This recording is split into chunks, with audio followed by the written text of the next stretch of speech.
Hillcrest is the kind of neighborhood where everything feels predictable. The lawns are neat, the streets are quiet, and every day moves at a steady pace. It's the perfect place for someone like me, a civil engineer, to build a life. I've been married to Alice for 7 years. On the surface, our life looks exactly like what we always wanted: stable, routine, safe. I spend most of my days buried in work, designing bridges, overseeing construction projects, making sure everything fits together just right. It's not glamorous, but it pays well, and I've always believed that hard work is the key to a secure future. I thought Alice understood that she saw how much I was doing for us, but the truth is I was too wrapped up in my own world to notice what was happening in hers. Alice runs a small boutique in town. It started as a passion project, a way for her to stay connected to her love of art and fashion. At first she was excited about it, pouring her energy into every detail. But over time something changed. I didn't see it at first. I was too busy, too focused on my projects and deadlines. But looking back, it's clear that the boutique became less about passion and more about filling a void. Our marriage, once full of life and spontaneity, had settled into something much quieter. The spark that brought us together, that made every day feel like an adventure, had dimmed. I told myself that it was normal, that every marriage goes through phases. But deep down I knew something was wrong. I just didn't know how to fix it. I remember the early days with Alice, how we met in college, how everything between us just clicked. I was an engineering student, serious and driven, while Alice was an art major, full of life and creativity. We balanced each other out. After graduation, we moved to Hillcrest, where I landed a promising job. Alice supported me completely, even as she found her own way in this quiet town. We were inseparable, spending our weekends exploring, planning our future, dreaming big. But as my career took off, things began to shift. The demands on my time grew, and late nights at the office became more common. Business trips pulled me away from home, and when I was home, my mind was often elsewhere, on the next project, the next deadline. Alice tried to talk to me about it. She would tell me that she missed how things used to be, that she felt lonely. I'd listen, but I never really heard her. I'd reassure her, tell her that things would get better, that I was doing all of this for us. I believed that as long as I kept working hard, everything else would fall into place. But Alice needed something more than just my reassurances. She needed me, my time, my attention, my affection, and I wasn't there to give it to her. What I didn't realize was how much that absence was costing us.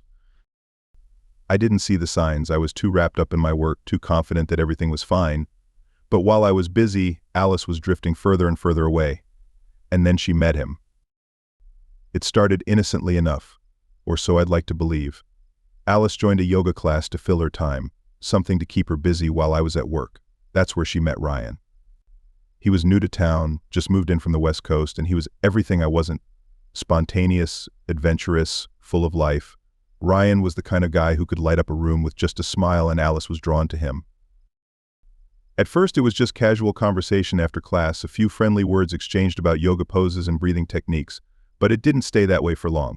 Alice began to confide in him, sharing the frustrations and loneliness that had been building up inside her. Ryan, seeing her vulnerability, started to flirt, subtly at first, but it was enough to make her feel something she hadn't felt in years, desired. I didn't notice the change at home. I was too busy, too trusting, too blind. Alice started to look forward to her yoga classes more than anything else. She would dress up, spend extra time on her hair and makeup, little things that I didn't think twice about. She began staying late after class, lingering to talk with Ryan, letting their conversations grow more personal, more intimate. One day after class, Ryan suggested they grab a coffee. Alice hesitated, but only for a moment. She agreed, and that coffee turned into a conversation that dug deeper than any we had had in years. They talked about their lives, their dreams, their disappointments. Ryan listened in a way that I hadn't, made her feel understood, valued. It was the beginning of something I never saw coming. As their relationship deepened, it moved from emotional to physical. They started meeting in secret, finding places around town where they could be alone. Eventually their meetings moved to a motel on the outskirts of Hillcrest, a place far enough from prying eyes to keep their affair hidden. While I was buried in work, convinced that I was building our future, Alice was slipping away, piece by piece, into the arms of another man. And I was completely oblivious. For months I didn't see it. I was too absorbed in my work, too confident that everything was under control. My days were consumed by site inspections, project meetings, and the constant stream of emails that came with managing large-scale engineering projects. When I came home, I was often too exhausted to notice the small changes in Alice's behavior. She seemed distracted, but I chalked it up to stress or boredom. After all, who wouldn't be restless in our routine life? Alice had always been vibrant, full of energy. Lately, though, something was off. She was more distant, her laughter less frequent. Our conversations had grown shorter, more perfunctory. At first, I attributed it to the monotony of life. We were both caught up in our own worlds, me with my work, Alice with her boutique. But as the weeks passed, the changes became harder to ignore. It started with her phone. Alice had never been secretive about her phone before. It would lie around the house unlocked without a second thought. But now, she kept it close, almost as if she was guarding it. She'd take it with her to the bathroom, check it frequently, and whenever I was around, she'd angle the screen away from me. I noticed, but I didn't want to make a big deal out of it. I didn't want to be that guy, the one who snoops through his wife's phone because he's insecure. So I let it slide. But there were other things too. Alice started dressing differently, more carefully. Her outfits were more thought out, her makeup more meticulous. It was as if she was trying to impress someone. Again, I dismissed it as her just wanting to feel good about herself. Maybe she was going through a phase, trying to recapture some of the confidence she felt she'd lost. I wanted to believe that was all it was. Then there were the late nights. Alice started coming home later than usual. She'd tell me she was working late at the boutique, or that she had dinner plans with friends from her yoga class. I trusted her, so I didn't question it. But the excuses started to feel thin, rehearsed even. Still, I didn't press her on it. I told myself that I was just being paranoid, that Alice deserved her own life outside of our marriage. I didn't want to smother her. But the nagging feeling that something wasn't right wouldn't go away. It all came to a head one evening when I was reviewing our monthly expenses. It was something I did regularly, making sure our finances were in order. That's when I noticed a charge from a motel on the outskirts of town. At first I thought it was a mistake. Maybe it was from one of my business trips, a mix-up with the billing. But when I checked my records, I realized I hadn't stayed at that motel. I hadn't even been to that part of town in months. The charge gnawed at me, but I didn't want to jump to conclusions. I wanted to believe that there was a reasonable explanation, that it was just a mistake. So I decided to keep an eye on our future statements, to see if it was a one-time occurrence. But it wasn't. Over the next few weeks, I noticed more charges from the same motel, each one corresponding with nights when Alice claimed to be out with friends or working late. My suspicion grew, but I still didn't want to believe it. I tried to convince myself that there must be some other explanation, that maybe she was renting a room for a friend or using the motel as a quiet place to work. But the evidence was becoming harder to ignore. My growing unease led me to start paying closer attention to Alice's actions. I began checking her phone when she wasn't around, looking for any signs of infidelity, but Alice was careful, too careful. She deleted messages and call logs, leaving no trace of her conversations. Despite my suspicions, I found nothing concrete to confirm my fears. It was like trying to catch smoke. Then came the rumors. A friend of mine, someone who occasionally attended the same yoga class as Alice, pulled me aside one day. He mentioned seeing Alice with a guy, Ryan, the new yoga instructor, outside of class several times. They seemed close, he said, always lingering in conversation long after the other students had left. My friend wasn't sure what was going on, but he thought I should know. He didn't want to believe it was anything inappropriate, but the way they interacted. It didn't sit right with him. Hearing this from someone else was a gut punch. It made the doubts I had been trying to push away impossible to ignore. I thanked my friend, but inside I was reeling. I had been so sure, so certain that Alice would never betray me. But now the cracks in that certainty were beginning to show. The turning point came on a night when I was supposed to be at work. I received a call from a colleague, asking if I could join a late-night conference call to discuss a project that had hit a snag. The call was unexpected, but as soon as I hung up, an idea took hold. It was one of the nights Alice had planned to be out another yoga class, another dinner with friends. I decided to use the opportunity to follow her to see where she was really going. I told Alice I'd be working late at the office and left the house as usual, but instead of heading to work, I parked my car a few blocks away and waited. My heart was pounding, a mix of fear and dread. I didn't want to believe that she was cheating, but I needed to know the truth. After about an hour, I saw her leave the house. She was dressed more provocatively than usual, tight jeans, a low-cut top, the kind of outfit she hadn't worn for me in years. I followed her at a distance, keeping to the shadows, my hands gripping the steering wheel so tightly my knuckles turned white. Alice drove to the outskirts of town, to the same motel I had seen on our credit card statement. She pulled into the parking lot, and I parked a few spaces away, watching as she got out of the car. A few minutes later, Ryan arrived. I watched as they embraced briefly before heading inside together. Seeing them together was like a punch to the gut. My worst fears were confirmed in that moment. I felt a mix of shock, anger, and betrayal, but I managed to keep my emotions in check. I didn't confront them. I didn't make my presence known. I just sat there watching until the light in their room went out. Then I drove home. Back at the house, I sat in the darkness of our living room, replaying the events over and over in my mind. I felt numb, as if everything I had just seen wasn't real. But it was real. Alice was having an affair. The woman I had loved for years, the woman I thought I knew better than anyone, had betrayed me. The hurt was deep, but I knew I couldn't act impulsively. I needed to think carefully about my next steps. Over the next few days, I continued to gather evidence of Alice's affair. I tracked her movements, documenting each time she went to meet Ryan. I took photos, recorded their interactions, and kept detailed notes. I wasn't just doing this out of anger or a need for revenge. I was doing it because I needed to protect myself. I knew that when the time came to confront Alice, I needed to be in a position of strength. I also began researching my legal options. I consulted with a divorce attorney to understand my rights, to learn how I could protect myself financially. I started making preparations, moving money into separate accounts, securing my assets. I knew that if this ended in divorce, and it was looking more and more likely that it would, I needed to be ready.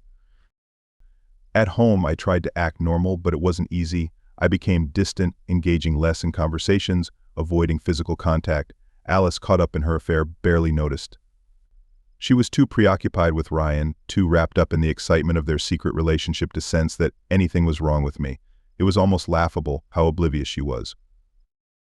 As I continued to collect evidence, I found myself grappling with conflicting emotions. Part of me wanted to confront Alice immediately, to demand answers, to force her to face the consequences of her actions.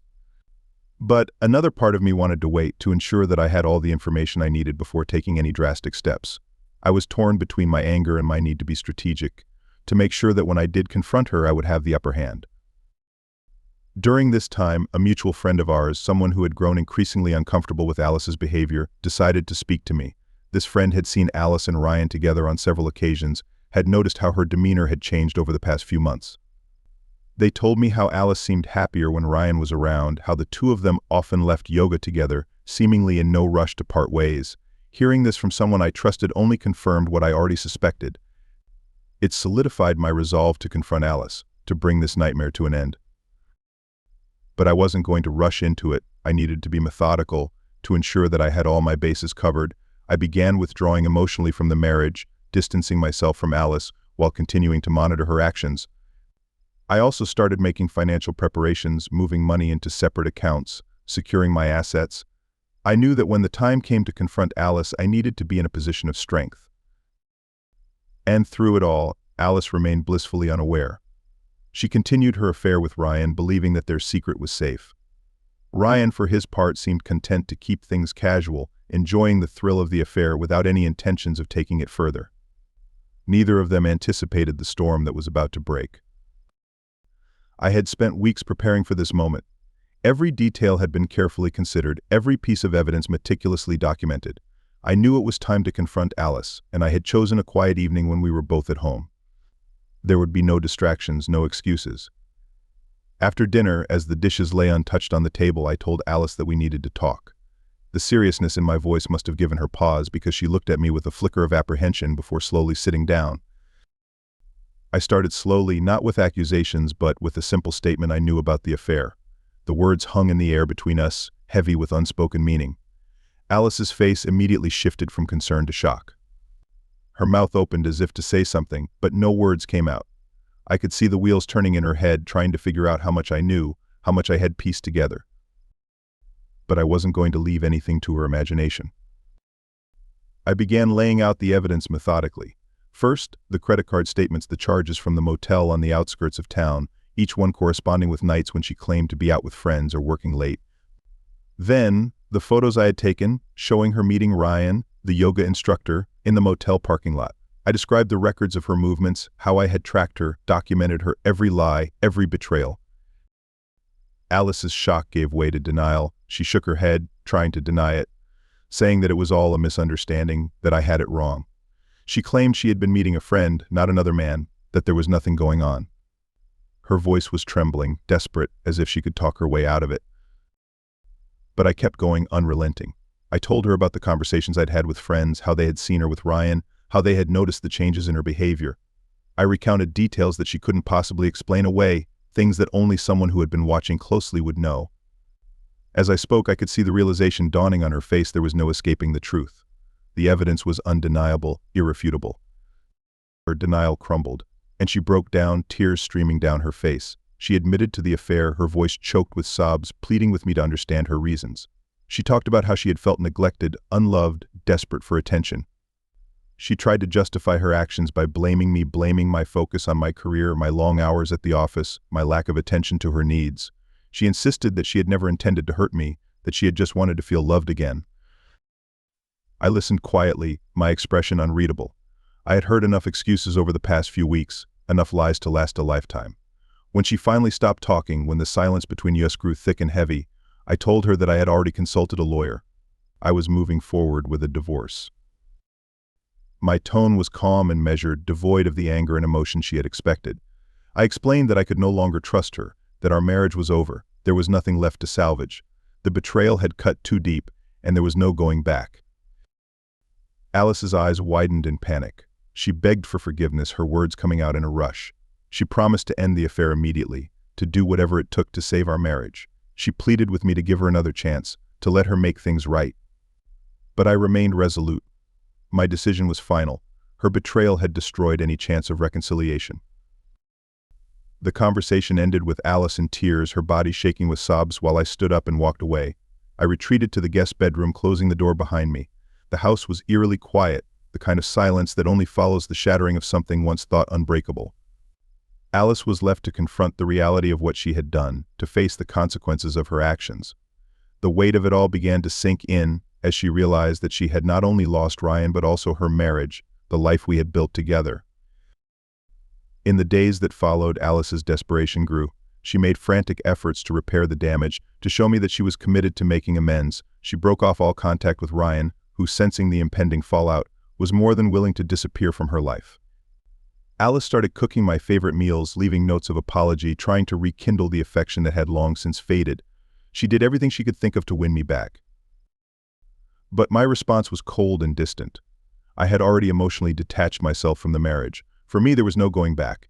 I moved into the guest bedroom permanently, avoiding any unnecessary interactions with Alice. The house became a place of avoidance, of living parallel lives under the same roof. I spent more time at work, using my job as an escape from the turmoil at home. Alice, increasingly desperate, reached out to friends and family, hoping they could help convince me to reconsider. She wanted someone, anyone, to intervene, to talk sense into me, to make me see that our marriage was worth saving. But I had already made up my mind. I informed our close friends and family about the situation, making it clear that my decision was firm. The betrayal had cut too deep, and there was no turning back. I didn't want anyone else's opinion or input. This was between me and Alice, and I had resolved to end it. As the reality of the divorce set in, Alice's life began to unravel. She struggled to maintain her composure at work, often breaking down in tears when she was alone. The guilt and shame of her actions weighed heavily on her. She began to withdraw from social situations, finding it harder and harder to face people, knowing that they might be talking about her behind her back. Friends who had once been close started to distance themselves from the scandal, not wanting to get involved in the messy fallout of our marriage. Meanwhile, I remained focused on the practical aspects of the separation. I worked closely with my lawyer to ensure that the divorce proceedings went smoothly, protecting my financial interests and securing a favorable settlement. My primary concern was moving on with my life, free from the pain of Alice's betrayal. I wasn't interested in punishing her or dragging out the process. I just wanted it to be over. The divorce proceedings were swift and efficient. My lawyer had prepared well, presenting a strong case that left little room for negotiation. Alice, overwhelmed by guilt and remorse, agreed to the terms without much resistance. The assets were divided cold, clinical, just like the rest of the process. I kept the house and most of our savings. Alice was left with a small settlement, enough to start over, but nothing close to what we had built together. She was forced to move into a modest apartment downtown, far from the life we had once shared. Throughout the process, I remained composed, treating the divorce as a business transaction rather than a personal crisis. I didn't allow myself to get emotional. I had made up my mind, and I was determined to see it through. Alice, on the other hand, struggled to come to terms with the end of our marriage. The reality of her situation hit her hard as she packed up her things and moved out of the home we had shared. It was a harsh wake-up call, one that brought with it the full weight of her actions. She had taken our life together for granted, and now it was gone. Alice's attempts at reconciliation grew more desperate in the days leading up to the finalization of the divorce. She would call me at odd hours, leaving voicemails filled with apologies and promises to change. She sent long, emotional emails recounting the good times we had shared, pleading with me to remember what we once had. But my mind was made up. I didn't respond. I had nothing left to say. As the final court date approached, Alice fell into a deep depression. The affair, which had once seemed like an exciting escape from the monotony of our life, had cost her everything. She was alone, cut off from the people she had once counted on. Ryan, the man she had risked everything for, was nowhere to be found. He had moved on, leaving her to pick up the pieces of her shattered life. On the day of the final hearing, Alice showed up looking pale and drawn, a shadow of the woman she had once been. She barely spoke, her eyes downcast, as the judge reviewed the settlement terms. When it was over, when the judge declared our marriage officially dissolved, she didn't cry. She just stood there numb, as if the reality of it all hadn't fully sunk in. I, on the other hand, felt a sense of closure. It wasn't relief, not exactly, but it was a feeling of finality, of knowing that this chapter of my life was over. I had done what I needed to do to protect myself, to move on from the betrayal. As I left the courthouse, I didn't look back. There was nothing left for me there. The weeks that followed were a period of adjustment. I continued to throw myself into my work, using it as a way to keep my mind occupied.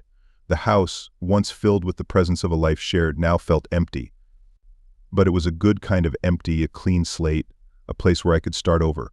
I began to make changes, small at first, rearranging furniture, repainting walls, anything to make the space feel like mine again. Alice, meanwhile, struggled to find her footing. The apartment she had moved into was small and cramped, a far cry from the home we had shared. She had lost much of her social circle, friends who had distanced themselves after the affair became public. Her relationship with her family was strained. They had been supportive of me during the divorce, unable to understand how she could have thrown everything away. Alice was truly alone, left to face the consequences of her actions. Divorce had left its mark on both of us, but in different ways. For me, it was a lesson in resilience, in understanding the importance of self-preservation. I had been betrayed, but I had come out the other side stronger, more determined to live my life on my own terms. For Alice, it was a harsh awakening, a realization that the choices she had made had irreversible consequences. In the end, the affair that had once seemed so exciting, so full of promise, had turned out to be nothing more than a destructive force, tearing apart the life we had built together. And as I moved forward, rebuilding my life piece by piece, I knew that I would never allow myself to be in that position again. The betrayal had changed me, but it hadn't broken me, and that, in itself, was a victory. The ink was barely dry on the divorce papers when I made the decision to start fresh. The house that Alice and I had shared, once a symbol of our life together, had become a reminder of everything that had gone wrong. It was too full of memories, too steeped in the pain of betrayal. I couldn't stay there.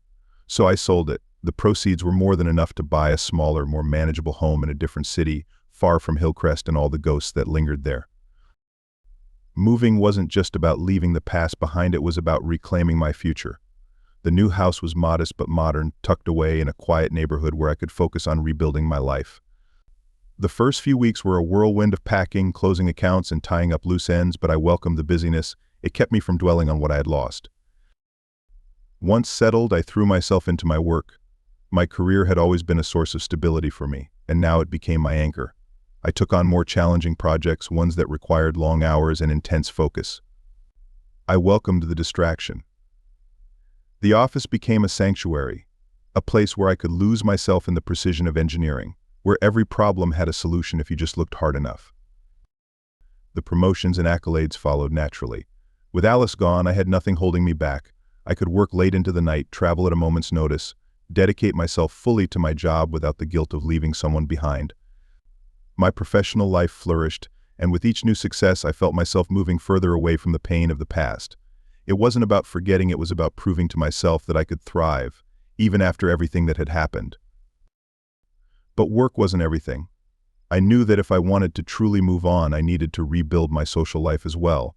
I reconnected with old friends, people I hadn't seen much of during my marriage. They welcomed me back with open arms, offering the kind of support and camaraderie that I hadn't realized I'd been missing. We started meeting up regularly, grabbing drinks after work, catching a game on the weekends, just hanging out like we used to. It was comforting to be around people who knew me before Alice, who could remind me of who I was before the marriage, before the betrayal. Those first few months in the new city were quiet, solitary, but not lonely. I was determined to build a life on my own terms, one that wasn't defined by the past. I spent my evenings exploring the new neighborhood, getting to know the local haunts, making the space my own. The new house quickly became a home, a place of refuge and renewal. I started picking up old hobbies again, things I hadn't had time for in years.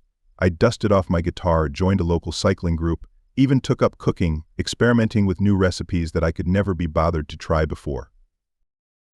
The solitude gave me time to reflect on my marriage, to acknowledge the mistakes I had made. I was angry at Alice, but I wasn't blind to my own faults. I had been so focused on my career, so convinced that I was doing the right thing by working hard, that I had neglected the most important part of my life, my relationship with her.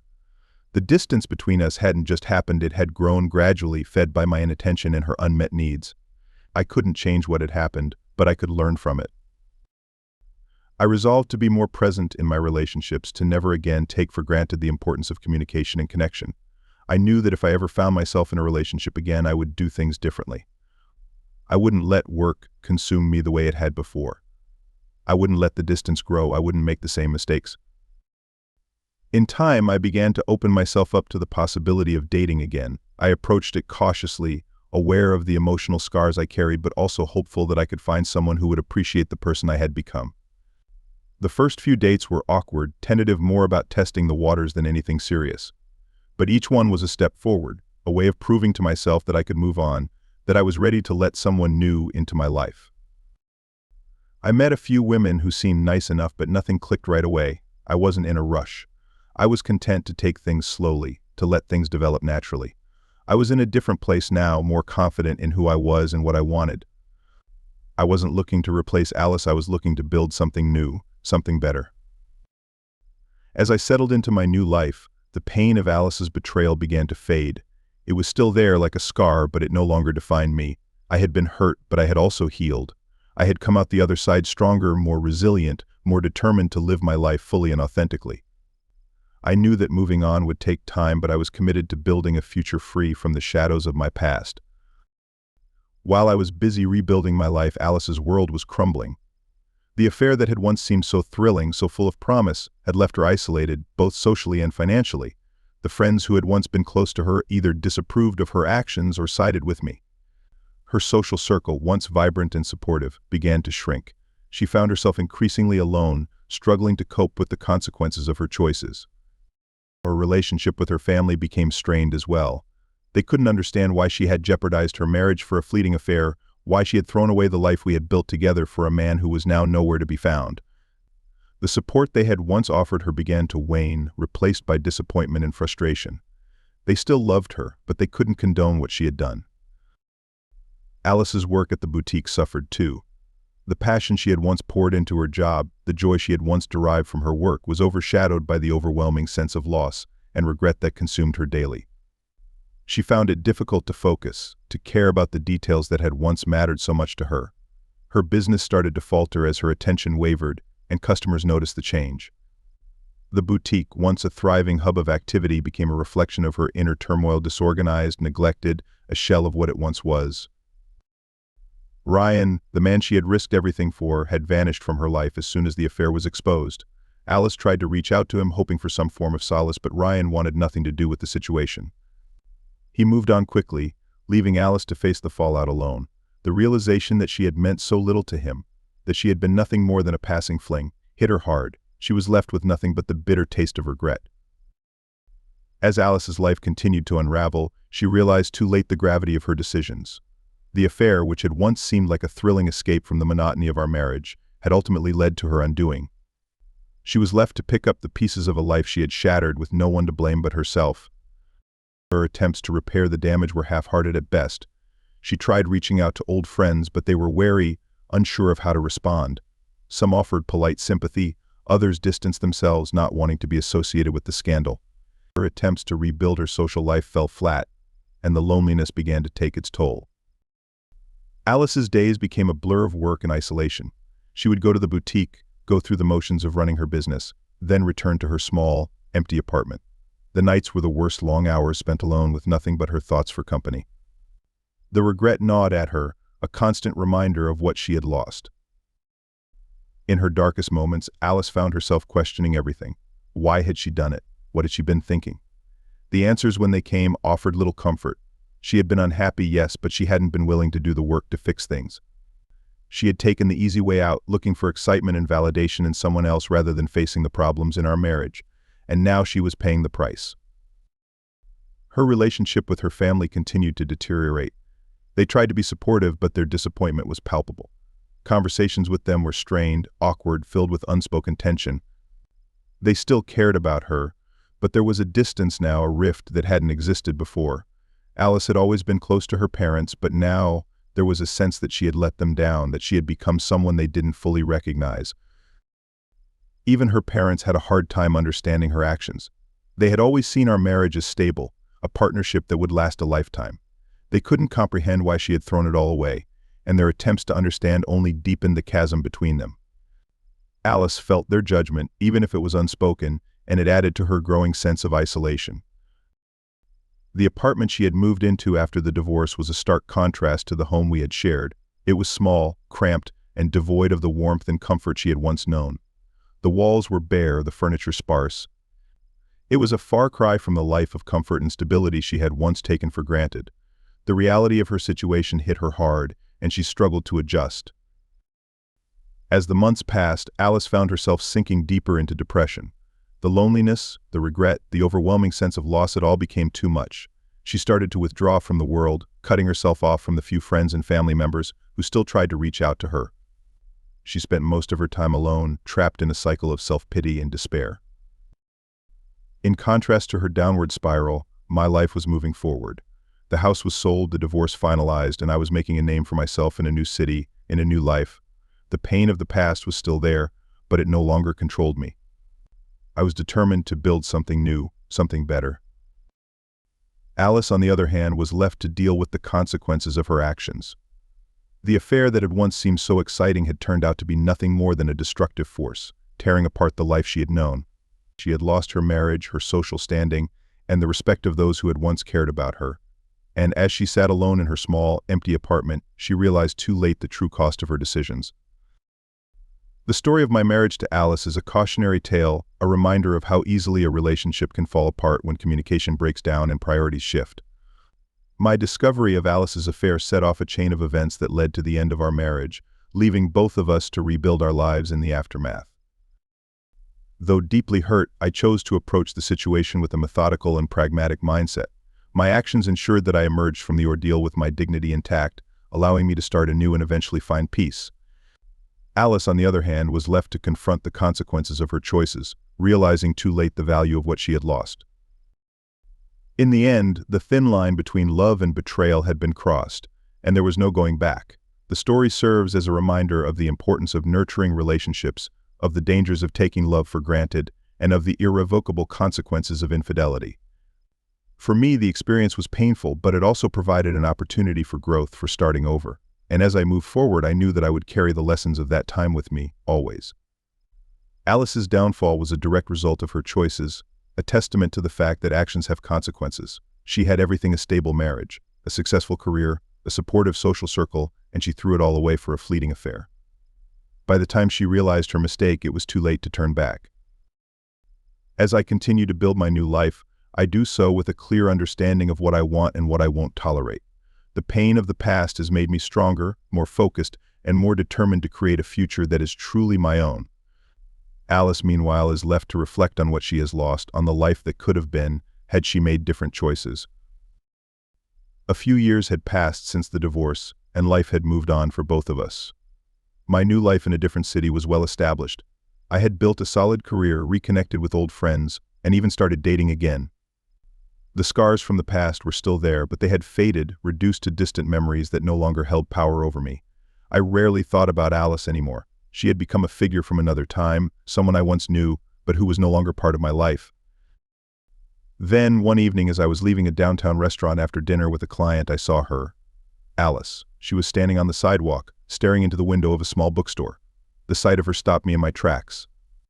I hadn't seen her since the day our divorce was finalized, and the years had changed her. She looked older, thinner, and there was a tiredness about her that I hadn't noticed before.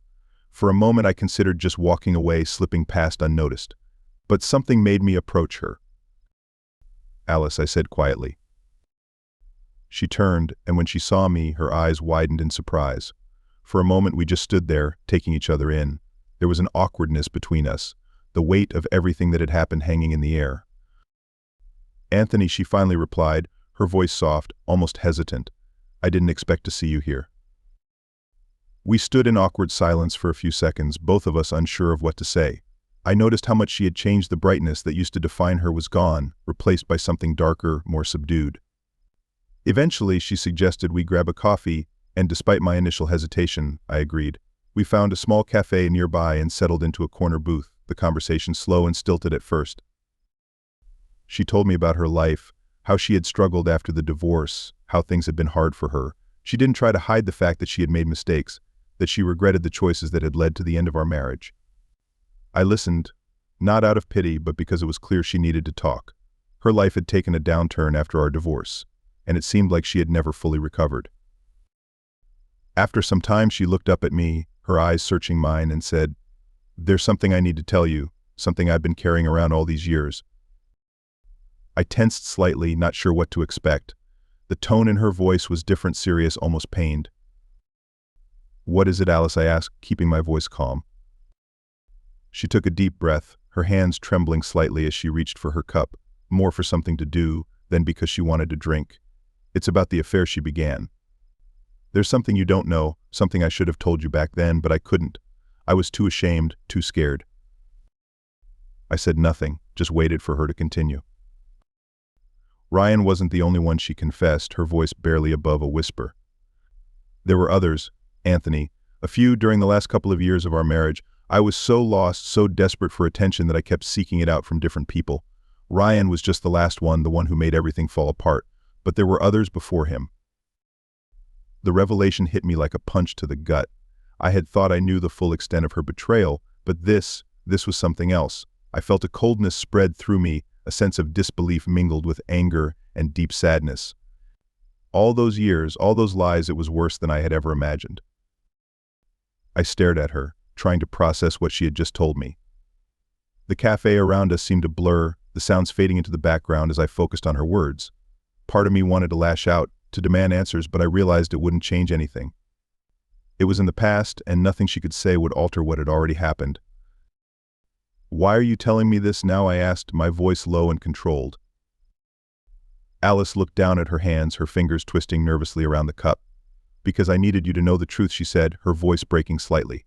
"I've carried this guilt for so long, and I couldn't move on without being honest with you. I'm sorry, Anthony, for everything." I didn't respond right away. I needed a moment to collect my thoughts, to decide how to respond. The anger I had expected to feel was there, but it was muted by a sense of finality. This was the last piece of the puzzle, the last part of our story. And now there was nothing left between us. Finally, I looked at her and said, "I appreciate you telling me the truth, but it doesn't change anything. The past is the past, Alice. I've moved on, and I hope you can too." She nodded, tears welling up in her eyes. "I don't expect forgiveness, but I hope you can find some peace, knowing that I'm truly sorry." I stood up, leaving some cash on the table to cover the bill. "Take care of yourself, Alice," I said, turning to leave. As I walked out of the cafe, I felt a strange sense of relief. The final chapter of our story had been written, and now I could close the book for good. I had learned something terrible, something that added to the pain of what I had already endured, but it didn't change who I was now. I had built a new life, one that was stronger and more resilient because of what I had gone through. As I walked down the street, away from Alice and everything she represented, I realized that I was finally free. Free from the past, free from the anger and betrayal, free to live my life on my own terms. Alice's confession was just another piece of the past, and the past was where it would stay.